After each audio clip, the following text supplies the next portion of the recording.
today I'm working on a 2001 Toyota Avalon, and on this car, it's pretty much a side job or whatever. Got some notes and stuff written down, had to price out a few parts and a couple cars I had worked on during the week. This car had check engine light, checked it out, and I test drove it. Let me tell you the symptoms I had with this car. Hopefully this video helps out anybody else who has this body style 2001 Toyota Avalon. So I had written it down on, I had jotted down on my computer, and because it was a lot of symptoms I had, and it was like 8 to 10 codes that came up, whatever. So the symptoms I had, that the idle, it was very rough. At idle, it wasn't very rough, but it was rough enough to feel like it could be some type of vacuum leak. As soon as I put it in and drive, like when I'm at park, when I'm stationary in position, I'm in park. At idle, excuse me, I had to burp. But at idle, it ran poor. But no,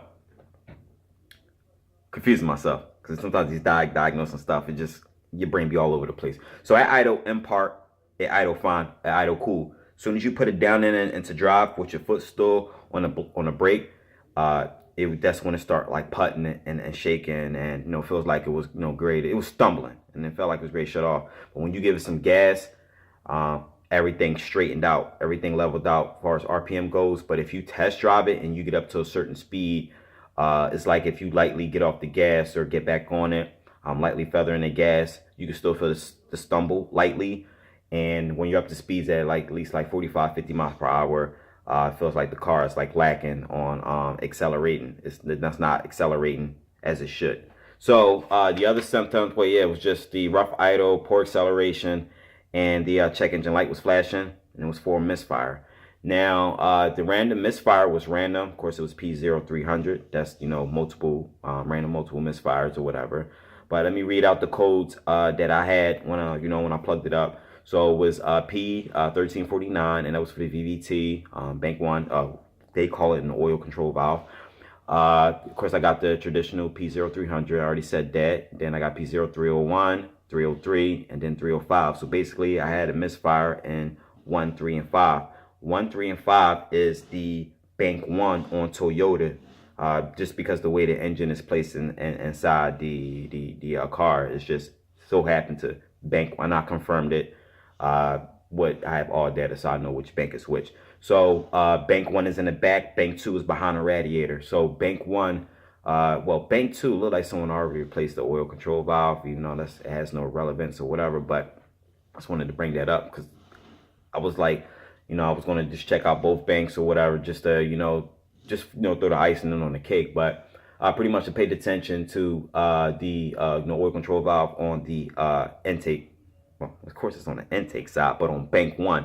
So yeah, check that out. And basically what I did was, sometimes when I get cars with VVT solenoid problems and stuff, and I don't know if it's East Coast thing or something like that, but the majority of the cars, like, it seems like a lot of these people don't like changing their oil. Not one bit. Like, the sludge built up, the oil get contaminated, got debris inside of there.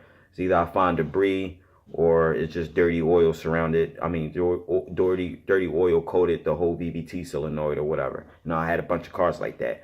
Just lack of oil changes. Lack of oil changes and going long distances on oil changes. That's very important, guys. Change your oil. So I took the solenoid out. I jumped it. Make sure it worked. Make sure the the solenoid moves or whatever. Everything sounded good. It didn't open up right properly, but I had cleaned it up and then jumped it again, and then that's what it was, just flowing right. And yeah, I just cleaned it up real good. All the dirt got out of it. I checked the hole in the head, the cylinder head, to make sure that wasn't like contaminated with like a like a lot of oil. Took a little picking down in there, and just to see that those little passageways, those little tiny holes or whatever, just to make sure they weren't like clogged up. Not clogged up. It was just the sensor. The solenoid itself. So cleaned it out, put it back in the car, and cleared the codes. And next thing you know, the car started idling good. I have no more rough idle. I have no problems accelerating now. and check engine light is not flashing. There's no misfires.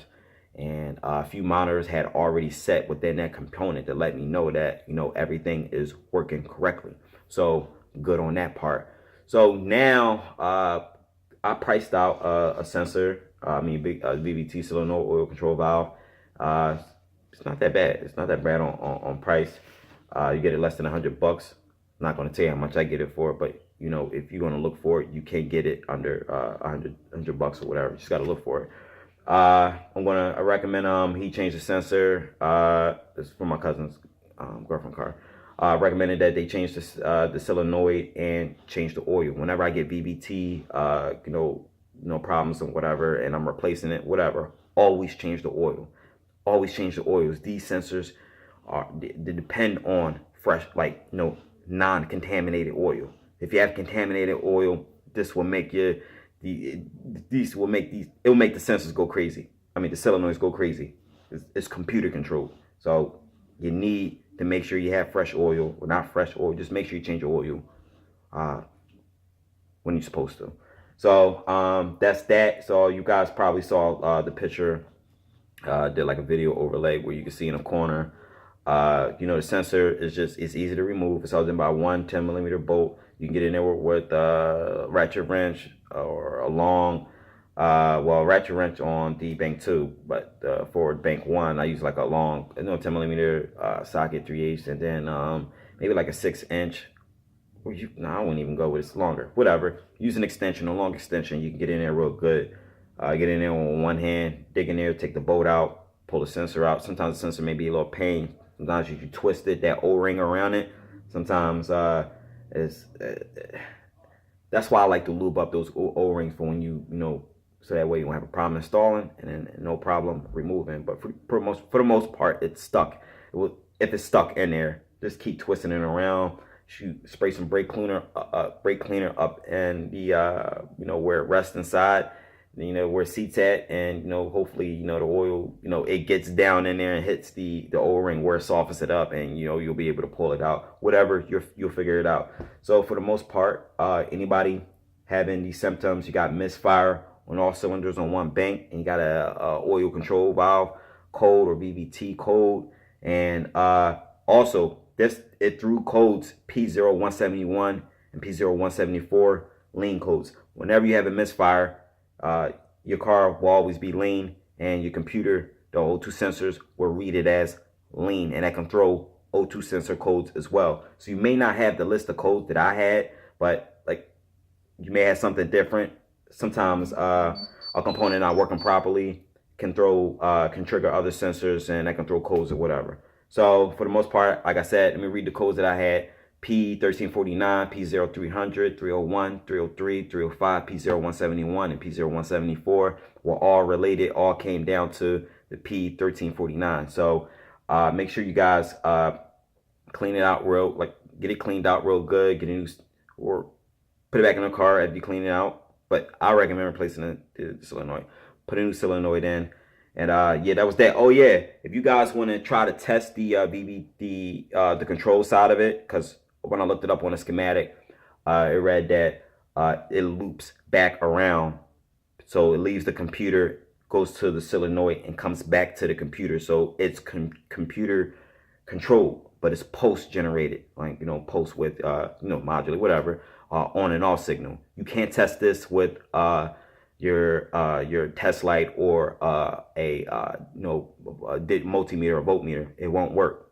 You need like an oscilloscope, or if you have a power probe, can catch on and off, like grounds or whatever. I tested a bunch of VVT solenoids with my power probe, and I was able to see on it's on and off signal on the ground side, whatever. You can check it that way, but for the most part, it's better to check it with like an oscilloscope. In this case, I don't have an oscilloscope. Most of my cars that I have diagnosed, I never needed an oscilloscope. It may take me longer, but I can fix the problem. And I know, Keith, you're gonna say what you say or whatever. You the man. I'm still the man, but you the man. You got all the gadgets and toys and stuff, but I'm the man as well. So cool. Make sure you guys check out Keith's channel too, New Level Auto. Get over there and tell him I sent you. But yeah, he strictly focused on diagnostic. diagnostic. Me, I'm diagnostic, mechanical, everything, whatever. You give me the job, I won't turn it down. I'll fix it. I ain't the fastest. I ain't the smartest. I ain't stupid. I'm so smart, and I'm still good. And respectively, I'm the man. So, Keith, you the man. You the man. Because I couldn't do like 18 diags in one day. I'll do 3 or 4 or 5 and just be done with it. I got time for that. This is just me. I'm just all around mechanic. I'm pretty sure, Keith, would you install a water pump, Keith? Probably not, because he probably doesn't like to get dirty. He wants to, pull out a couple wires and get like a little electrical tape stick stuck on his, his fingers or something like that. You pretty boy, It's all love over here. So get over it, check out his channel. He does nothing but diagnostic. He got all the latest equipment, all of the, the dealer stuff, the big dog stuff. So get over it, check out his channel. And yeah, that's that. I'm getting out of here. So guys, hit that like button, make sure you guys subscribe, and let's enjoy our Monday.